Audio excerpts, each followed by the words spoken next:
Hello dear audience, my name is Hasan. আমি ঢাকা কাফরুল থেকে এসেছি। আমি রিসেন্টলি আমার এইচএসসি কমপ্লিট করে আমার বাইরে বাহিরে যাওয়ার স্বপ্ন ছিল, মানে I would like to go abroad.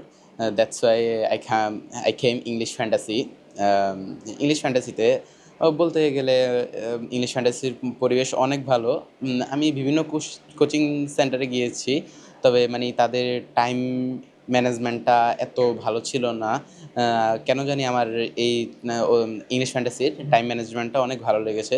সকালে যখন আমি আসি, সকাল 10টা থেকে রাত 8টা পর্যন্ত আমরা এখানে ক্লাস করতে থাকি। এর মধ্যে মেইন সেশন আছে, আউটডোর সেশন আছে, অ্যান্ড ফ্রেন্ডদের সাথে বিভিন্নভাবে ইংলিশে কথা বলা হয়।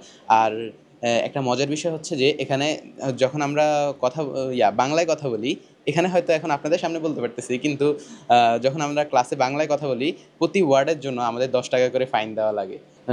অ্যান্ড আমি রিসেন্ট মানে আহ, আমি রিসেন্টলি বেসিক কোর্স করতেছি ইংলিশ ফ্যান্টাসিতে। দেন আমি আইএলসের জন্য প্রিপারেশন নিব। প্রিপারেশন নিয়ে সবাই আমার জন্য দোয়া করবেন যেন আমি একটা আইএলসে একটা ভালো রেজাল্ট করতে পারি। অ্যান্ড ইংলিশ ফ্যান্টাসির পরিবেশ বলতে গেলে overall environment is so good. আমাদের টিচাররা অনেক হেল্পফুল। যখনই আমরা কোনো আহ, যখনই আমরা কোনো ওয়ার্ড বুঝতে না পারি বা কোনো ওয়ার্ডের মিনিং না জানি, তখন স্যারকে বললে স্যারের সাথে সাথে এটার অ্যান্সার দিয়ে দেয়। অ্যান্ড আমাদের রাজন স্যার অলওয়েজ আমাদের ক্লাসে ঢুকে এবং আমাদেরকে জিজ্ঞাসা করে, তোমাদের ক্লাস কেমন যাচ্ছে, তোমরা কি সব বুঝতে পারছো?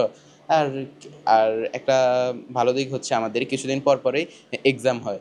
প্রতি আমাদের বেসিকে মোট 4টা লেসন থাকে। 4টা লেসনের প্রতিটা লেসন কমপ্লিট করার পর পরে এক্সাম হয়। এক্সামের মাধ্যমে আমরা জানতে পারি যে আমাদের লেভেলটা কতটুকু পর্যন্ত পৌঁছাইছে, অ্যান্ড আমরা কি কি ভুল করতেছি। ওই ভুলগুলো আমাদের মেন্টররা ধরে মানে আমাদেরকে সলভ করে দেয়। দেন আমরা পরবর্তী লেসনে যাই। আর রিসেন্টলি আমি আমার লেসন 1 শেষ করেছি। আমার 90 মার্কের মধ্যে আমার মার্ক ছিল 82। অ্যান্ড আর ওভারঅল সব কিছু বলতে গেলে ইংলিশ ফ্যান্টাসির পরিবেশটা এই কারণে আমার ভালো লেগেছে। টিচাররা অনেক কাইন্ডফুল। তারা অনেক হেল্প করে আমাদের। আমি সাজেস্ট করব, আমি তো যেহেতু এখন বেসিক করতেছি, আইএলসও বেসিকে যেমন ইমপ্রুভ হচ্ছে আমার, তেমনি আইএলসও মনে করি হবে। তাই আমি মনে করি যে ইংলিশ ফ্যান্টাসি কেন নয়, ইংলিশ ফ্যান্টাসিতে আসা অবশ্যই প্রয়োজন যদি তুমি ইংলিশ শিখতে চাও, যদি তুমি বিদেশে যেতে চাও। Thank you so much for watching my video.